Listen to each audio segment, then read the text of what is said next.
자, 우리 이 시간에는 32문, 33문을 연속해서 보도록 하겠습니다. 소율이 문답 32문과 33문 연속해서 보도록 하겠습니다.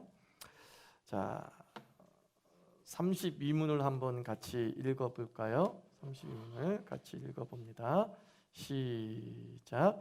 효과적으로 부르심을 받은 자들은 금생에서 어떤 유익들에 참여합니까? 답을 있습니다. 시작. 효과적으로 부르심을 받은 자들은 칭의, 양자됨, 성화, 그리고 금생에서 이것들에 동반되거나 이것들로부터 나오는 여러 유익에 참여합니다. 효과적으로 부르심을 받은 자들은 금생에서 어떤 유익이 있느냐? 구원의 어떤 선물 또는 구원의 메리트 뭐 이런 것들을 얘기한다라고 생각하시면 됩니다. 그래서 이것을 일종의 조직신학에서는 구원의 서정을 다루고 있다라고 생각하면 됩니다. 구원의 서정 또는 구원의 순서죠. 이 서자가 우리가 순서할 때, 질서할 때 그 서자입니다. 서자. 정은 어떤 여정, 여행을 뜻할 때의 여정이죠. 과정할 때 그 정자예요. 그러니까 어떤 구원의 순서적 흐름, 순서적 과정이란 뜻을 가지고 있는데 꼭 이렇게 시간적으로 이렇게 이루어진다라고 하는 것이 아니라 뭐라 그랬죠? 시간적 순서가 아니라 논리적 순서다 그렇게 말씀을 드렸죠. 논리적 순서입니다. 무슨 1초 때는 뭐가 있고 2초 때는 뭐가 있고 3초 때는 뭐가 있고 이렇게 흘러가는 것이 아니라 어떤 구원을 전반적으로 분석을 해보니까 이런 논리의 토대 속에 쌓여 있더라 라고 보는 것이죠. 그래서 해석을 하고 분해를 한 것입니다. 분해를 한 것입니다. 그래서 이것이 우리에게 종합 선물 세트로 어떤 동시적으로 느껴지는 사람도 있고 이 땅을 살아가면서 물리적 시간 속에서 느껴지는 사람도 있어요. 근데 이것이 구원에 서정했다고 해가지고 시간적인 순서를 의미하는 것은 결코 아니다. 시간적 순서, 논리적 순서는 분명히 큰 해석의 차이가 있습니다. 그래서 이거는 논리적인 순서다라고 생각하시면 됩니다. 그래서 다음 주에 한번 요거를 하나 둘씩 설명해 둘 필요가 있는데 이것은 외워둘 필요가 있어요. 이거는 예를 들면은 뭐 우리 교회는 대한예수교 장로회 합동직 총회 수도노회에 속해 있잖아요. 그럼 막 이제 장로들 된 사람들은 시험을 보잖아요. 시험을 보는데 헌법 시험 보고 성경 시험 보고 조직 교리 시험을 좀 봅니다. 교리 시험. 근데 이 교리 시험 볼 때 꼭 나오는 게 구원의 서정이에요. 구원의 서정. 그래서 우리가 예수 믿는 사람은 구원의 서정 정도는 암기하고 있어야 되는 거예요. 우리가 어떤 구원의 과정들을 거치고 어떤 현상이 우리에게 나타나는가 라고 했을 때에 이런 게 나타나라고 말해줄 수는 있어야 돼요. 최소한. 그래서 사람들이 얘기잖아요. 믿음이 먼저예요, 중생이 먼저예요, 막 이런 얘기도 막 애들이 물어보잖아요. 또 우리 자녀들이 좀 교회를 오래 다니기 시작하면 이제 청소년기 넘어서 물어본단 말이에요. 그러면 믿어 임마, 믿는 거야 이렇게 얘기하면 참 무식한 거죠. 그래서 그거는 이것이 먼저 이렇게 되는 거야 라고 하면서, 그렇지만 이런 것들이 뭐 다 나타날 수도 있고 서서히 나타날 수도 있고 뭐 그래 라고 이제 얘기를 해줄 수 있는 거죠. 자, 한번 보세요. 구원의 서정 한번 같이 읽어볼까요? 시작. 소명, 중생, 회심, 신앙, 칭의, 양자됨, 성화, 견인, 영화. 그러니까 구원의 끝이 뭐예요? 영화롭게 되는 거예요. 이게 로마서 8장 30절에 나와 있는 거죠. 거룩하게 부르심을 입은 자들을 거룩하게 하시고 또 거룩하게 한 그들을 영화롭게 하시나니 이렇게 얘기하지 않습니까? 그래서 이제 구원의 완성된 상태가 바로 영화예요. 영화. 그래서 우리는 하나님을 볼 때 어떤 상태로만 볼 수 있어요? 영화로운 상태에서 보기 때문에 죽어요, 안 죽어요? 안 죽는 거예요. 무슨 말인지 아세요? 하나님을 본 자는 죽어요. 왜냐하면 죄와 모든 흠결을 가지고 있는 존재는 정말 죄가 전혀 없으시고 영화로우신 그 하나님 앞에서 죽는 거예요. 그래서 제사장들은 죽으로 들어가는 거잖아요. 사실은요. 죄투성이가 지성소에 죽으로 들어가잖아요. 근데 바로 영화라는 것은 하나님을 닮은 모습이란 말이에요. 하나님의 존재가 영화롭잖아요. 그죠? 하나님의 존재가 영광스럽잖아요. 근데 우리를 그 하나님의 존재처럼 만드시는 거예요. 그래서 하나님 앞에 대면하여서도 우리는 결코 죽지 않게 되는 거죠. 그러니까 이 영화라는 것은 예수님이 재림하실 때 또는 언제 이루어지겠어요? 우리가 죽을 때, 우리가 이 땅을 떠나서 하나님 앞에 부르심을 받을 때 이 영화가 이루어지게 되는 것이지, 이 땅에서는 내가 숨쉬고 있는 동안에 예수님이 재림이 없다면 영화는 이루어져야 안 이루어져요? 안 이루어지는 겁니다. 안 이루어지는 겁니다. 그러나 영화롭게 될 것은 분명한 거죠. 그죠?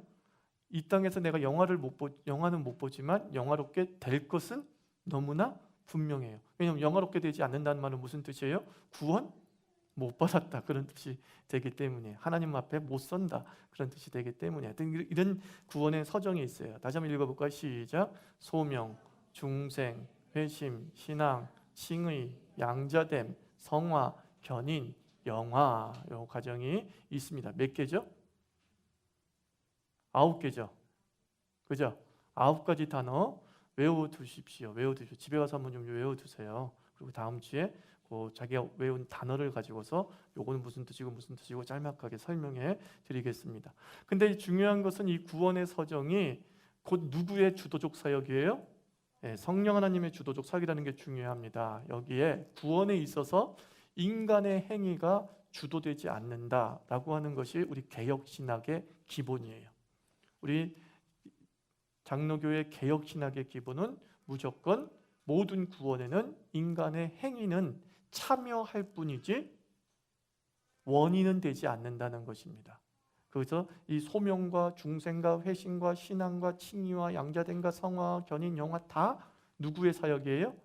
성령 하나님의 주도적 사역에 의해서 우리에게 참여자가 되게 하십니다. 그래서 구원의 서정을 통해서 우리가 배우게 되는 의미는 시작하신 하나님이 주도하시고 또 뭐 하신다는 거예요? 마무리까지 하신다는 거예요. 그러기에 시작된 구원은 뭐 할 수 없다? 실패할 수 없어요. 이게 중요해요.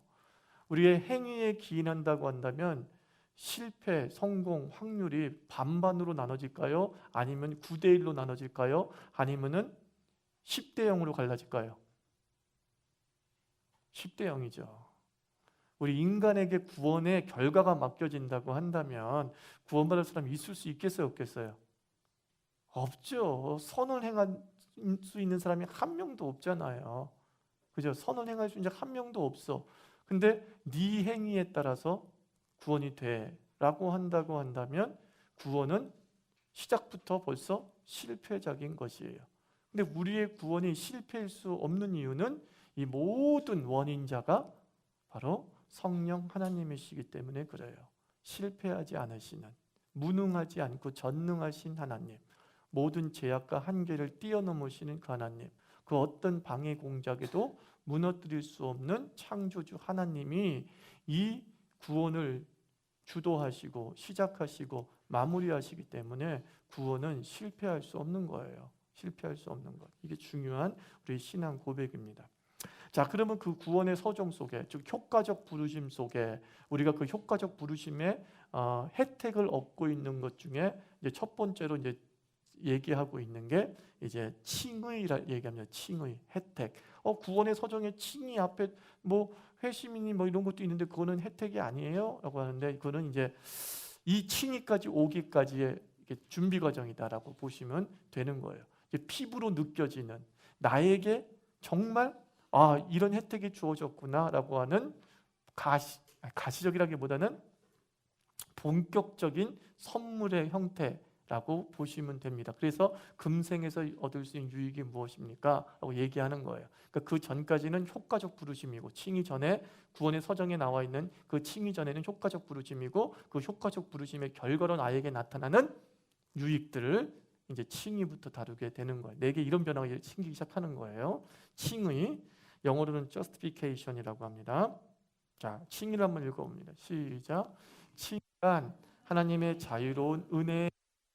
하나님은 칭의에서 용서하시고 하나님의 시각에서 우리를 의롭다고 받아들이시는데 오직 우리에게 전가되고 오직 믿음으로 받아들여진 그리스도의 의 때문에 그렇게 하십니다. 여기 얘기합니다.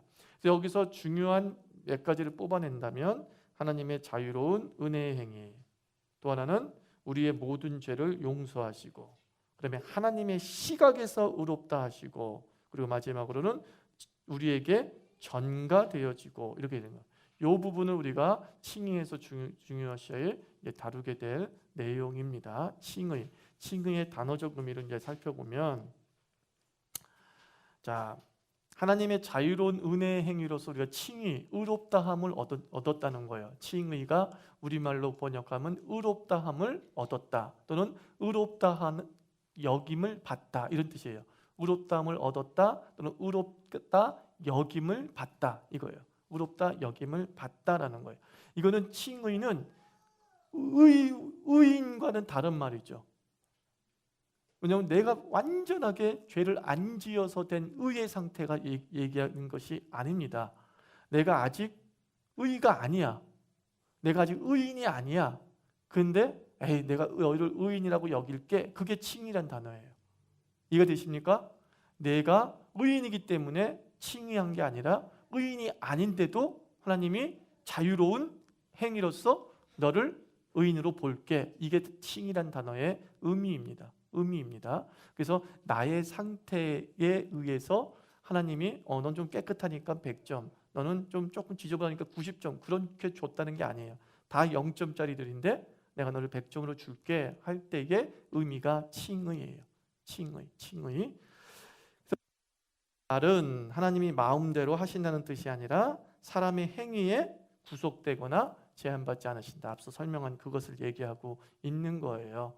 사람이 어느 정도의 의를 갖추었냐를 가지고서 주님이 의롭다함을 평가 내리시는 것이 아니라 그가 어느 정도의 의를 갖추는지 안 갖추는지 상관하지 않고 하나님이 은혜 행위로서 너는 100점짜리야 라고 말씀하시는 것이 바로 칭의고, 그것이 하나님의 자유로운 선택이다 라고 설명을 하고 있는 겁니다. 그래서 소요리 문답에서 이 자유로운 은혜의 행위는 결국 무엇을 더 강조하고자 하는 거예요? 은혜를 더 강조하기 위해서 드러낸 수식어인 거예요. 자, 그러면 칭의는 앞서 말한 대로 단어적 의미 한번 읽어볼까요? 시작. 단어적 의미는 의롭다 여긴다 이다. 의로워서 의롭다고 하는 객관적 인정이 아니라 의의 판단자이신 하나님이 의롭다고 선언하는 법정적 의다라는 거예요. 이 법정적 의라는 단어는 또 신학에서 많이 쓰이는 단어예요. 우리 칭의는 법정에서 일어난 일이에요. 법정에서 일어난 일. 이 법정에서 일어난 일들을 잘 묘사하고 있는 성경이 스가랴, 나중에 볼 거지만 스가랴 3장 말씀을 보면은 이 법정에서의 모습이 잘 묘사되고 있거든요. 나중에 한번 찾아서 읽을 겁니다. 자, 그래서 우리가 생각할 때에 하나님의 기준으로 의로운 사람이 있을 수 있어요, 없어요? 절대 있을 수가 없죠. 그죠? 내 기준으로 봤을 때는 우리는 의로운 사람이 있을 수 있어요. 나보다 깨끗한 사람이 있을 수 있고 나보다 법을 잘 지키는 사람이 있을 수 있잖아요. 그래서 허물 많은 내 기준으로 봤을 때는 다 의인이야. 그렇지 않겠어요? 그런데 절대적 의를 가지고 있으신 하나님, 악은 추호도 없으신 그 하나님이 자신의 기준을 가지고서 세상을 평가한다면 그 평가에 맞출 수 있는 사람은 단 한 명도 없어요. 즉 앞서 말한 대로 객관적 의라는 게 존재한다 안 존재한다? 존재할 수 없다는 거예요, 여러분들. 객관적으로 저 사람은 법 잘 지키는 사람이잖아, 법 없이도 살 수 있는 사람이잖아 라고 하는 사람은 이 땅에 존재할 수 없어요. 법 없이도 사는 사람이 보면은 거짓말도 한 적이 있고요. 법 없이도 살 수 있다고 생각하는 그 사람이 불법한 행동을 보면서 눈을 감고 모른 척하는 경우도 있어요. 그것도 다 불이잖아요. 그렇지 않습니까? 남 도둑질하는 것을 그대로 지켜만 보고 있는 용기 없는 모습, 그것도 불이에요. 그 선한 사마리아인의 모습처럼 그냥 아픈 사람 못 본 척하고 지나간 그 모든 것도 불이에요. 그러니까는 선하게 살 수 있는 사람은 없어요. 그래서 객관적 의라는 것은 절대로 존재하지 않습니다. 그래서 의인은, 성경에서 말하는 의인은 결코 사람이 획득할 수 있는 성질의 아니라는 겁니다. 사람은 결코 그 의를 이룰 수가 없어요. 그래서 하박국 선지자가 뭐라고 그랬어요? 의인은 없나니 하나도 없다 그랬잖아요. 그죠? 의인은 없나니 하나도 없다. 이건 뭐 누구도 부인할 수 없는 사실이죠. 부인할 수 없는 사실이죠. 자, 그렇기 때문에 하나님께서 의롭게 여겨주는 이 은혜가 필요한 거예요. 그렇지 않으면 누구도 그 하나님 앞에 온전히 설 수 없기 때문이죠. 그러면 의가 왜 필요한가?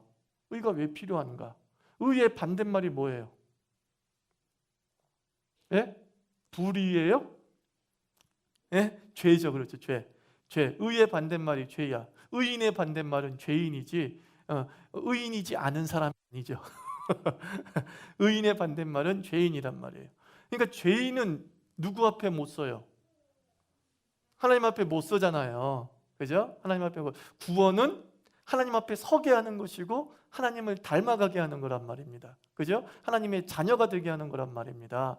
근데 그 하나님의 자녀가 될 수 있는 최소 기본 단위가 뭐냐면 의인이 되는 거예요. 죄가 없어야 되는 거예요. 그래서 의의가 중요한 겁니다. 의의가 중요한 거예요. 그래서 예수님께서 이 땅에 오실 때도 누구의 의를 이루기 위함이라고 했어요? 하나님의 의를 이루기 위함이다 라고 말씀을 합니다. 하나님의 의, 하나님이 원하시는 어떤 절대적 선의 기준들, 하나님의 가치들을 이제 이루어 나가시고자 하시는 것이 예수님의 모습이죠. 그러면 칭의에 나타나 있는 의미가 두 가지가 있어요. 오늘 소요리 문답에는 다른 말로 쓰여져 있지만 그것을 소극적 칭의라고 얘기할 수 있고 또 한 가지는 적극적 칭의라고 얘기할 수 있어요. 두 가지 의미가 칭의에 담겨져 있어요. 그럼 소극적 칭의는 뭐예요? 죄를 용서받은 것을 소극적 칭의라고 하는 거예요. 내가 칭의됐어. 내가 칭의를 받았어. 그 얘기는 뭘 용서받았다는 거예요? 죄를 용서받았다라고 얘기하는 거예요. 죄인에게 법정에서 얘기하는 거예요. 죄를 짓고 서 있는 사람한테 무고죄가 아니야. 분명한 죄야. 분명한 죄를 가지고 있는 사람인데 딱 재판장이 판결을 내리기를 이제 뭐 너는 뭐 충분히 감옥 사이도 했고 뭐 했고 그래서 너는 무죄다 라고 하는 법정적 선언이 칭의라고 말씀을 드렸죠. 그 법정적 선언을 통해서 이제 의인이 된 거예요. 더 이상 누가 뭐라고 말 못하는 거야. 법으로 선언되어 있기 때문에 왜 그래요? 왜 죄를 갖다가 그냥 의인으로 만들어요? 그런 법이 어디 있어요? 근데 그런 법이 있는 거야. 하나님 법에. 지금 법 갖고 얘기하는 거예요. 우린 그런 법이 어디 있어요? 라고 하는데 그런 법이 하나님의 법 안에 있는 거야. 법. 그래서 그 하나님의 법 안에서 그 법대로 하나님이 처리를 하신 거야. 너는 뭐다? 의인이다. 앞으로 넌 의인이라고 내가 봐준다 라고 한 것이죠. 그것으로 이제 누구 앞에서? 마귀 앞에서 선언한 거야. 마귀 앞에서 딱 선언하는 거야. 그래서 이 사람은 죄를 용서받았다. 의인이 되었다. 그러니까 의인은 더 이상 죄값을 치러야 되는 것 아닐까 하는 불안과 두려움과 염려 속에 살 필요가 없게 되는 것이죠. 내가 죄인이다 라고 하면 항상 무슨 생각이 들어요? 내 죄값을 받아야 되는데, 내가 형벌을 치러야 되는데, 그것에 대한 불안과 두려움 속에 살잖아요. 그게 루터였단 말이에요. 루터가 종교개혁을 일으키기 전까지 그에게는 엄청난 양심의 가책들이 항상 작용한 거예요. 내가 예수를 믿는데, 내가 신부인데 내가 왜 이렇게 형편없이 살아가는 걸까? 야, 나 이건 구원 못 받는 거지. 왜냐하면 루터 시대 때의 캐톨릭 교리 중에 하나가 바로 선한 행위가 구원에 영향을 미친다였거든요. 그러니까 그걸 신부였어요. 캐톨릭 신부야. 사제란 말이야. 사제로서 너무 막 그래서 이걸 나를 죽이기 위해서 막 계단도 무릎으로 걸어 올라가면서 막 금욕적 그리고 삶을 살아가고 아주 그냥 과도하게 자기 육체를 복종시키는 훈련들을 하고 근데 도저히 힘든 거야. 누가 생각이 나죠? 바울이 생각나죠. 로마서 7장의 바울. 마음은 하나님의 법을 따르고 하나 육신은 세상의 법을 따르는구나. 오라 공고한 자로다. 누가 나를 이 공고함 속에 나를 구원해 줄 것인가? 나 구원 못 받는 거 아닌가? 이제 이거 고민. 그게 루터의 고민이었다는 거예요. 근데 바울이 로마서 7장의 그 고민을 8장에서 뭘로 해결해요? 그런즉 그리스도 예수 안에 있는 자에게는 결코 정죄도 법정의 용어예요. 죄가 있다라고 말할 수 있는 그 어떤 것도 없다. 예수 안에서 우리가 다 해방돼서 의인이 되었다. 아무리 내가 세상의 법을 따르고 있다 할지라도 그것이 내가 다시 죄값을 치러야 되고 내가 다시 그 죄값의 형벌을 받아야 될 원인은 될 수 없다. 왜냐하면 예수께서 그 모든 죄값을 형벌을 다 담당하셨기 때문에 거기서 해방감을 얻은 거예요. 근데 루터도 마찬가지죠. 루터도 고행하다가 로마서를 묵상을 하죠. 로마서를 묵상하면서 이제 그가 그렇구나. 뭐예요? 솔라 그라티아, 오직 은혜로. 솔라 피데, 오직 믿음으로. 그리고 솔라 스크립투라, 오직 성경으로. 우리가 성경 밖에서 자꾸 구원을 얘기하고 있었구나. 성경에서 그렇게 얘기하지 않는데 오직 믿음으로써, 오직 의인은 은혜로써 구원을 받는 것인데 라고 하면서 해방감을 얻으면서 비텐부르크 성문 밖에다가 95개조의 반박을 쓰면서 이제 종교개혁이 시작이 되어지는 거죠. 그리고 칼빈이 함께 그 종교개혁의 어떤 신학적 내용을 집대성해 나가고 하는 그 모습들을 500여 년 전에 벌어진 종교개혁의 사건이고, 우리는 바로 그 종교개혁의 신앙을 따르기 때문에 무슨 신학이라고 그래요? 우리를 개혁신학이라고 하는 거야. Reformed Theology. 우리는 개혁신학이에요. 또 개혁신앙을 갖고 있어요. 그 뜻은 종교개혁자들의 신앙을 따라간다, 그런 뜻이에요. 그 종교개혁자 신앙의 핵심이 뭐라고요? 솔라 그라티아, 솔라 피데, 솔라 스크립투라. 오직 은혜, 오직 믿음, 오직 성경. 거기 위해서는 자유함을 이제 얻게 되는 거죠. 나중에 얘기하지만 그렇다고 해가지고 이제 나는 모든 죄에서 벗어났구나, 죄값은 없다라고 하면서 막 살게 되는 건 아니라는 게 이제 구원의 서정에 나타나죠. 그 중에 하나가 성화. 하나님은 죄값에서 우리를 면제시켜 주시고 법정적 의미로 더 이상 너는 죄값을 치르지 않아도 된다라고 하고 선언을 했다고 해서 그 사람이 밖에 나가서 막 사는 것을 눈 감아 두는 게 아니라 또 성령께서 네가 의인된 자로서의 본분을 다할 수 있도록 또 도와줘 버리는 거예요. 그것까지 하나님이 하시는 거예요. 그러니까 우리의 구원이 아름답고 실패할 수 없는 이유가 바로 여기에 있는 거예요. 여기에 있는 거예요. 자, 그래서 마귀는 뭐예요? 이제 설명이 들어요. 마귀는 무슨 자? 성경에 참소하는, 이게 법정 용어예요. 우리 요즘 용어로는 참소가 아니야. 뭐죠? 기소. 그러니까 마귀가 무슨 역할을 하고 있는 거예요, 여기서? 검찰 역할은 검찰. 우리는 옛말은 참소라고 했지만 요즘 말은 기소예요, 기소. 마귀는 기소하는 자다. 기소라는 뜻이 뭐예요? 이 사람이 죄가 있음을 고발하는 것을 기소라고 그러죠? 맞죠? 기소는 이 사람이 죄가 있음을 기소하는 거예요. 박근혜 전 대통령이 기소당했죠. 그게 뭐예요? 이 박근혜 전 대통령이 죄가 있다라고 법정에 고발한 거예요, 검찰이. 그지? 고발한 거란 말이에요. 그래서 하나님의 법정에 선 모습인데, 이제 이 모습이 바로 검찰처럼 마귀가 하는 짓은 항상 하나님, 당신이 그렇게 당신 아들이라고 자랑하는 저 인간 얼마나 많은 죄를 졌는지 아십니까? 매일 하는 일이 그거예요. 저놈은 죽어 마땅하다. 저놈은 죽어 마땅하다. 이게 누구의 짓거리예요? 마귀의 짓거리란 말이에요. 저놈은 죽어 마땅하다. 저놈은 죽어 마땅하다. 그래가지고 또 재판을 벌린 거야. 이제 상상을 해보라는 거예요. 하늘 재판정에서 뭐 예레미야서 같은데 보면 막 또 에스겔서 같은데 보면 하늘 재판석이 열리는 그런 모습도 환상으로 기록되어 있잖아요. 하늘 법정에서 재판관이신 그 하나님이 기소된 사람을 향해서, 마귀가 기소된 사람이 있어요. 마귀가 하초논을 기소했단 말이에요. 그 기소된 사람을 향해서 변호사가, 예수 그리스도는 변호사가 있고, 여기에 마귀라는 검찰이 있어. 그런데 딱 이 변호사가 얘기하는 거야. 또 성령 변호사가 또 얘기하는 거야. 이 변호단이야 보니까, 변호인이 아니라 변호단이야 보니까 막 두 사람의 예수라는 변호사와 성령이라는 변호사가 나타나서 아닙니다. 이제 내가 죄값 다 치렀습니다. 내가 다 대속했습니다. 맞습니다. 내가 대속한 거 저 사람이 받아들인 거 내가 다 알고 있습니다. 아니 무슨 소리예요? 살아가면서 얼마나 많은 죄를 졌는데요. 막 이거 막 그래요. 하나님이 판결을 딱 내리는 거예요. 꽝꽝꽝. 자, 이제 아무도 한 소리 하지 마. 오늘부로 하춘우는 죄 없어 하고 하늘에서 꽝꽝꽝 때린 거예요. 그게 바로 칭의야. 아시겠어요? 그래서 법정에서 일어난 일은 되돌릴 수 있다 없다? 없다. 삼심죄가 있는데 그 세상에 그것까지 생각하지 말고, 근데 법에서 결정된 건들은 되돌릴 수 없잖아요. 그죠? 끝났어 라고 하면 더 이상 동일 사안에 대해서 기소할 수 있다 없다? 최효도 집사님 죄 져봤어요? 동일 사안에서 기소할 수 있다 없다?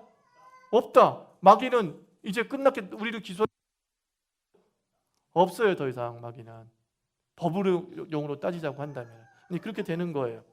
자, 그래서 이제 칭의는 뭐냐면, 죄를 용서한 게 소극적 칭의라고 한다면, 이제 무죄 선언한 게 칭의라고 한다면, 적극적 의미의 칭의는 뭐냐면, 한번 읽어봐요. 시작. 하나님의 말씀대로 사는 순종의 완수자로 받아들이셨다. 하나님이 우리를 의롭다 여겼다는 뜻은 무슨 뜻이냐면은, 이제 무죄로만 끝나는 게 아니라 그에게 맡겼던 모든 사명들도 다 감당했다라고 받아들이는 거예요. 이것은 무슨 뜻이냐면, 예수님께서 율법을 어떻게 했다고 그러죠? 완성하는 순종을 하셨죠.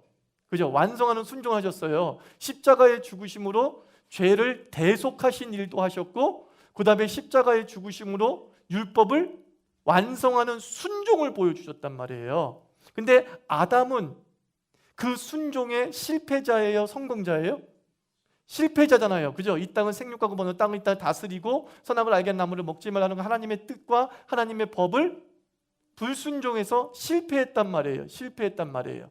그러니까는 아담이 죄도 대속을 통해서 용서하시고, 아담이 영화롭게 가기 위해서는 순종이 필요하다고 말씀을 드렸죠. 아담이 만들어질 때부터 영화로운 상태라고 하지 않았죠. 그도 하나님과 같은 자리까지 끌어올리시려고 하셨는데, 그 하나님의 계획 중에 하나가 뭐였어요? 순종이라고 그랬죠. 이 하나님의 법에 순종하는 삶을 통해서 아담은 하나님과 함께 사는 삶이 그에게 주어지죠. 영화의 삶이 주어지죠. 그런데 아담이 그것에 실패를 했단 말이에요. 사명에 실패했어. 순종에 실패했단 말이에요. 근데 바로 예수님이 순종한 것을 네가 순종했다로 받아들이는 게 칭의란 말이에요. 너 무죄이다 라고 하는 것도 칭의이고, 그걸로 끝나는 게 아니라 너는 네 할 일 다 했어. 내 앞에서 너는 네 할 일 다 했어 라고 하면서 프리미엄을 더해서 사실은 죄인이 아니라 이 사람은 성자였어라고까지 말하는 것이 칭의라는 거예요. 그 칭의인 거예요.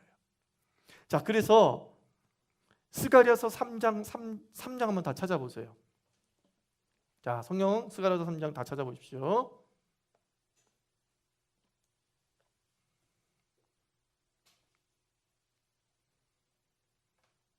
성경책 다 갖고 오셨죠?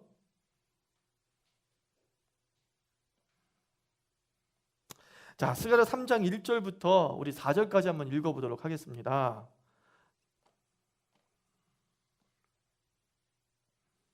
시작. 대제사장 여호수아는 여호와의 천사 앞에 섰고, 사탄은 그의 오른쪽에 서서 그를 대적하는 것을 여호와께서 내게 보이시니라. 여호와께서 사탄에게 이르시되, 사탄아, 여호와께서 너를 책망하노라. 예루살렘을 택한 여호와께서 너를 책망하노라. 이는 불에서 꺼낸 그슬린 나무가 아니냐 하실 때에 여호수아가 더러운 옷을 입고 천사 앞에 서 있는지라. 여호와께서 자기 앞에 선자들에게 명령하사 그 더러운 옷을 벗기라 하시고, 또 여호수아에게 이르시되 내가 내 죄악을 제거하여 버렸으니 내게 아름다운 옷을 입히리라 하시기로. 자, 이게 법정의 상황이 그림 그려지고 있죠? 그죠? 삼수하는 마귀는 한쪽 오른편에 있었대요. 검찰이 오른쪽에 있든지 왼쪽에 있든지 어떻게 있겠죠. 서 있었대요. 그러면서 누구를? 그 당시 대제사장이었던 여호수아. 근데 참 재밌어요. 이 여호수아의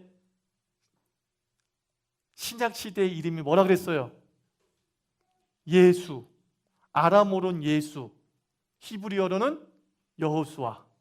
똑같은 구원이라는 뜻을 가지고 있어요. 그러니까 지금 마치 이거는 사람의 대표이신 예수가 서 있는 거예요. 그러면서 막 예수가 죄인이다 죄인이다, 또는 하나님의 사람들이 죄인이다 죄인이다 라고 얘기해. 근데 이제 그 법정에서 하나님이, 재판관이신 하나님이 누구를 나무래요? 사탄을 나무라는, 기소자 사탄을 나무라는. 너 뭐 하는 짓이야? 너 왜 엉뚱한 애 건드려? 라고 하는 거예요. 그래서 3절을 보니까 근데 그 여호수아가 무슨 옷을 입고 있어요? 근데 더러운 옷을 입고 있는 게 사실이야. 또 마귀가 말한 대로 쟤 보세요. 제사장이 입어야 될 에봇도 안 입고 저렇게 더러운 옷을 입고 있다고. 저거 자격 미달이라고 얘기하고 있는 거겠죠. 근데 진짜 안 입고 있네. 그래서 4절 보면은 하나님께서 명령하신 게 뭐예요? 더러운 옷을 먼저 뭐하라? 버리라. 벗기라. 이게 뭐예요? 죄 용서야.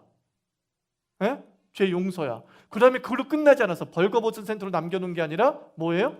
아름다운 옷을 입히라. 이게 두 번째 적극적 칭의 의미라고 할 수 있는 것이죠. 그죠? 이제는 멋있는 에봇옷을 입어가지고 제사장으로서의 임무를 완벽하게 수행해내고 있는, 수행할 줄 아는 그러한 여호수아로 만들었다. 이렇게 생각하시면 돼요. 그러니까 칭의 속에는 바로 우리가 용서받았음이라고 하는 것만 한정되어 있는 게 아니라 우리를 가능태로 열어놓는 거야. 뭐예요? 순종이 가능한 자. 그 가능태로 열어둘 뿐만 아니라 또 완료형으로도 만들어. 순종한 자. 이렇게까지 만들어 놓아요. 그러니까 우리의 존재가 예수의 죽으심과 부활이 엄청나게 높여 올려놓은 거예요.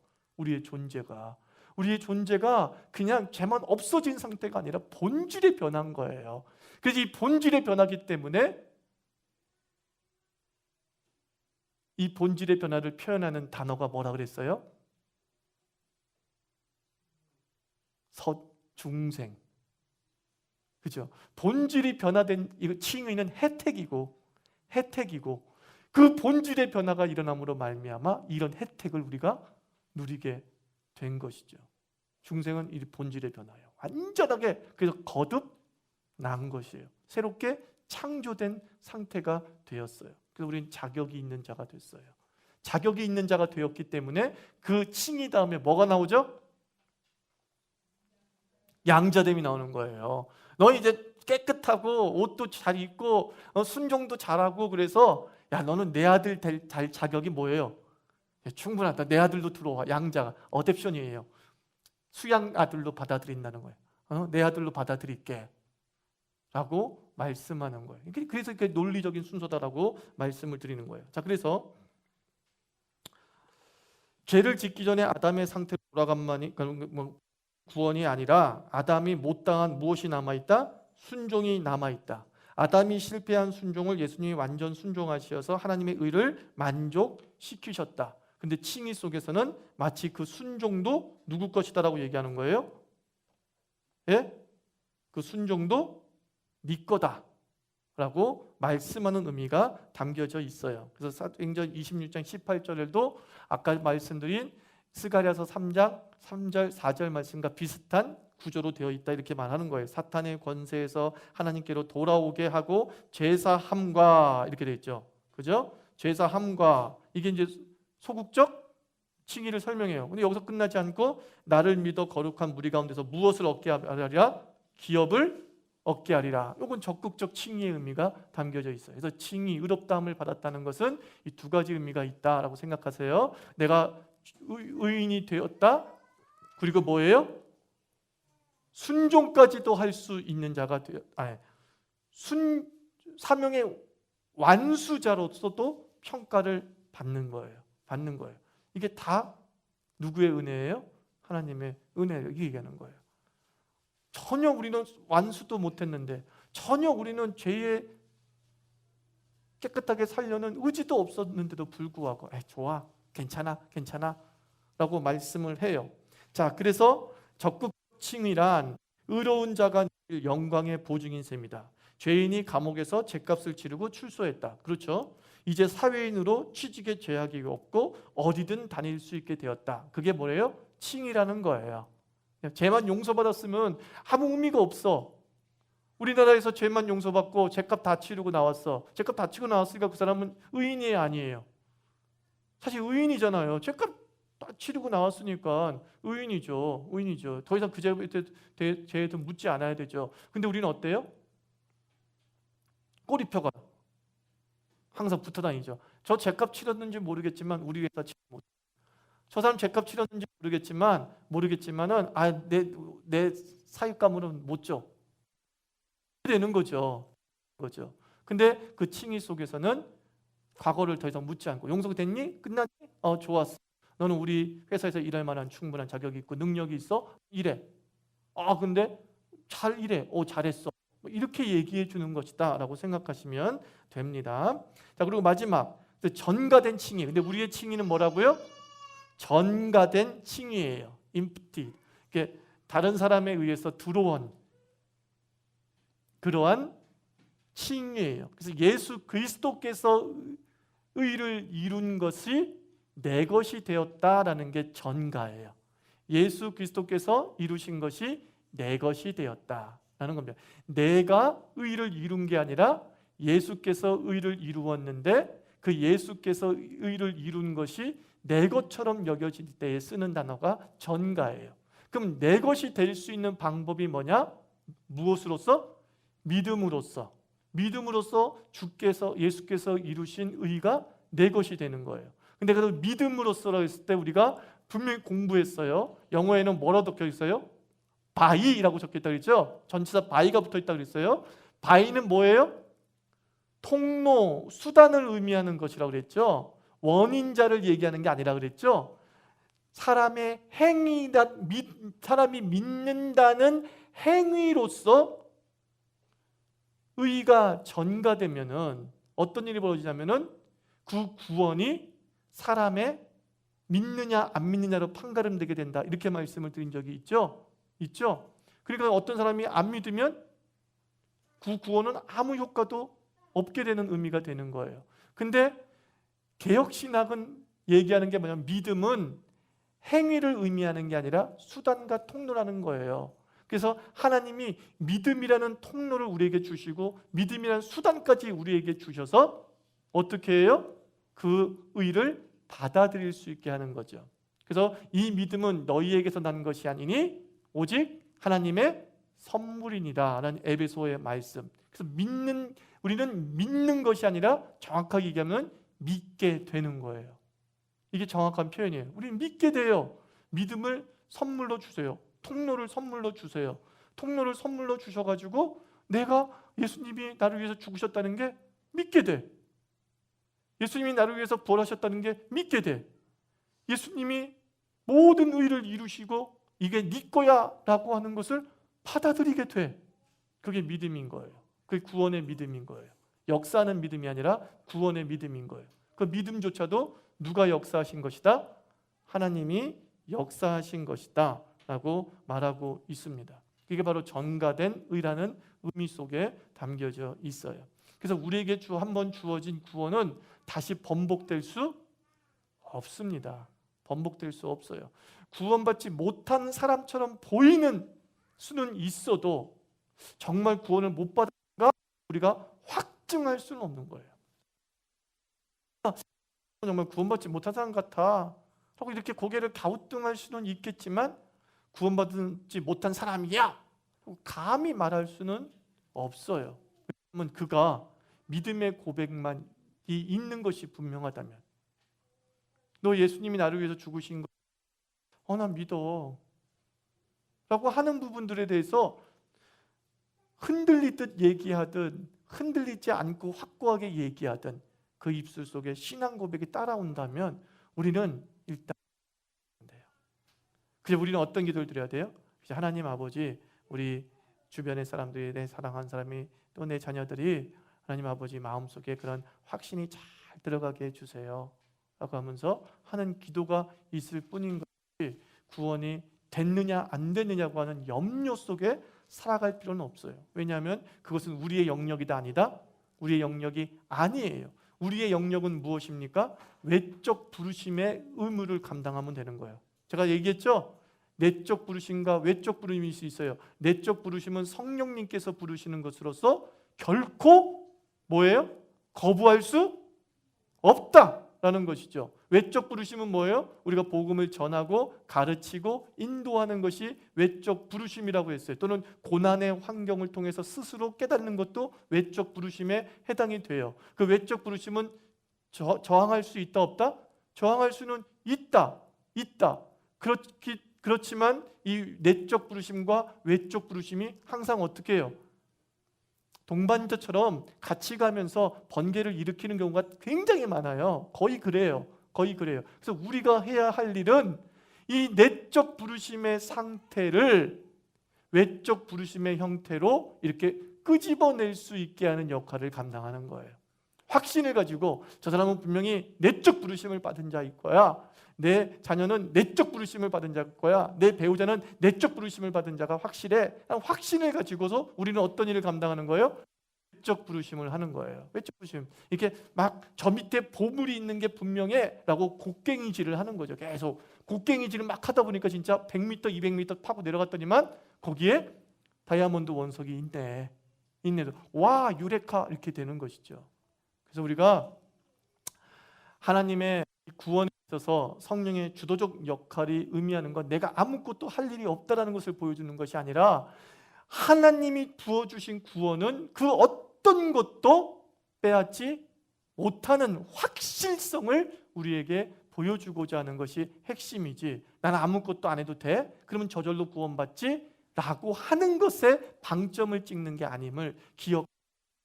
우리는 이 구원의 주도적 역할을 하는 성령 하나님과 함께 뭐 하는 자가 된다고 자주 나와요? 이 소유를 본 다음에 참여하는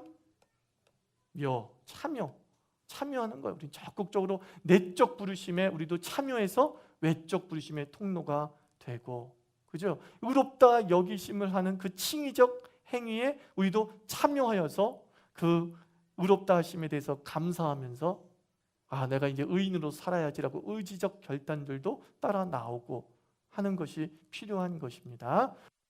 없으시죠? 기도하고 마치겠습니다.